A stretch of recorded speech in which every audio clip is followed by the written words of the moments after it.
केंद्रीय वित्त मंत्री निर्मला सीतारमण ने संसद में सरकार का अंतरिम बजट पेश किया है। इस बजट को लेकर भाजपा के सभी सांसद अपने अपने शहरों में इस बजट से जुड़ी जानकारियों को मीडिया के माध्यम से आम जनता के बीच पहुंचा रहे हैं।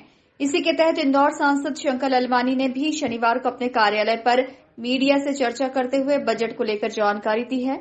सांसद ललवानी ने इस बजट की काफी तारीफ की है। उन्होंने इस बजट को आम लोगों का बजट बताया है। शंकर ललवानी ने केंद्र की मोदी सरकार के 10 सालों का लेखा जोखा भी मीडिया के सामने रखा। उन्होंने कहा कि इन 10 वर्षों में सरकार द्वारा रेलवे, सड़क मार्ग के साथ ही आम लोगों के लिए भी जो काम किए हैं वो ऐतिहासिक हैं। माननीय राष्ट्रपति जी ने जो अपना अभिभाषण अभी जो लोकसभा में संयुक्त सदन में प्रस्तुत किया उसको लेकर और हमारी वित्त मंत्री निर्मला सीतारमण जी ने जो बजट प्रस्तुत किया उसको लेकर चर्चा है। माननीय राष्ट्रपति जी के जो अभिभाषण था उन्होंने मोदी सरकार की जो उपलब्धियां हैं उसको सदन के सामने में रखा और लगभग 75 मिनट के भाषण में जो प्रमुख उपलब्धियां तो बहुत सारी हैं, लेकिन जो प्रमुख उपलब्धियां हैं उसको लेके जो उन्होंने प्रस्तुति दी, पिछले 5 सालों में मैंने पहली बार देखा कि सदन में 75 मिनट में 75 से ज़्यादा तालियां बजी, मैं थपथपाई। इसका मतलब मोदी सरकार ने जितने काम किए हैं उनमें से प्रमुख उन्होंने उसमें रखा और आने वाला जो विकसित भारत का जो संकल्प है 2047 में जो स्वर्णिम भारत होने वाला है उसकी नींव जो माननीय प्रधानमंत्री मोदी जी के नेतृत्व में सरकार ने रखी उसको लेके उन्होंने पूरी चर्चा की। और उस अभिभाषण में अगर मैं कहूँ उन अभिभाषण को लेकर और बजट को लेकर दो प्रमुख बातें जो सामने आई हैं वो ये है कि पूरे देश में जिस प्रकार की विकास की बात कही जा रही है उसमें माननीय प्रधानमंत्री जी ने खास करके महिलाओं को किस प्रकार देश के विकास में योगदान और विकास में भागीदारी हो उसको लेकर, चाहे वो रिजर्वेशन का बिल हो या सरकार की योजनाओं में महिलाओं को भागीदार बनाना हो, उसको लेकर युवा किस प्रकार से, हमारा देश सबसे युवा देश है, युवाओं की भागीदारी किस प्रकार देश के विकास में हो वो हो, गरीबों का उन्मूलन कैसे हो उसको लेकर, और हमारे किसानों को किस प्रकार उनकी आय वृद्धि और किसानों को किस प्रकार हम आगे ले जा सकते हैं, इन पे फोकस करते हुए एक पूरा इकोसिस्टम डेवलप किया है विकास का।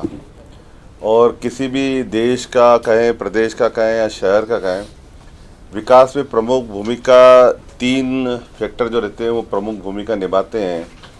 पहला है इंफ्रास्ट्रक्चर और कनेक्टिविटी, और दूसरा है हेल्थ और एजुकेशन, और तीसरा है रोजगार, चाहे ग्रामीण हो या शहरी क्षेत्र में रोजगार हो। अगर ये तीनों क्षेत्रों में संयुक्त रूप से काम किया जाए तो देश की जो आर्थिक स्थिति वो बेहतर होगी। वो उन्होंने पिछले 10 सालों में उनकी जो नीतियां हैं वो इसका परिणाम है।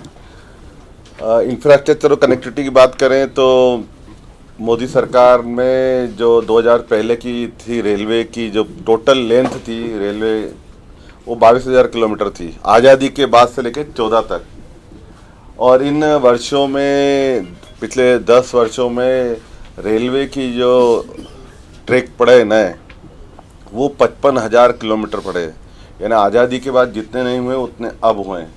अगर हम ब्रॉड गेज की बात करें, लगभग देश के हर जो रेलवे ट्रैक है वो ब्रॉड गेज होने जा रहा है।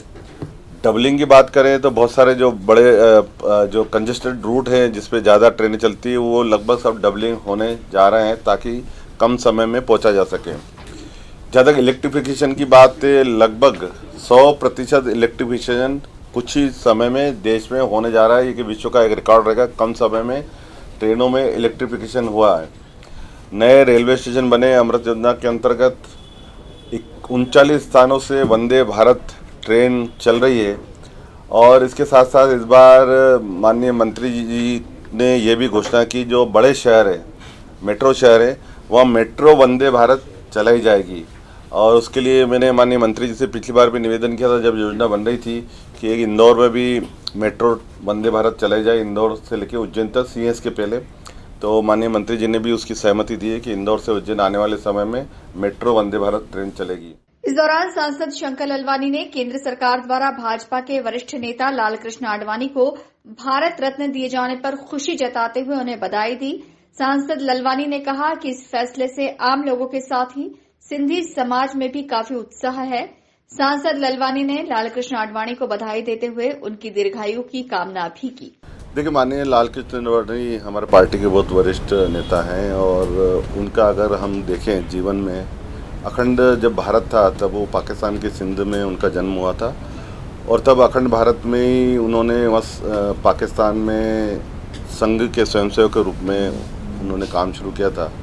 और जब भारत का जब विभाजन हुआ था तब भारत में आके वो प्रचारक के रूप में संघ में काम कर रहे थे और बाद में भारतीय जनसंघ और फिर जनता पार्टी और फिर भारतीय जनता पार्टी में उन्होंने काम किया और देश के उप प्रधानमंत्री बने।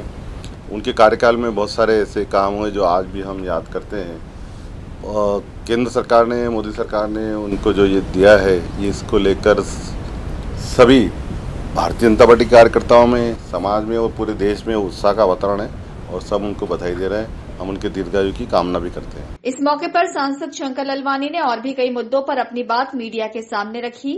Bureau report, IANN news, Indore.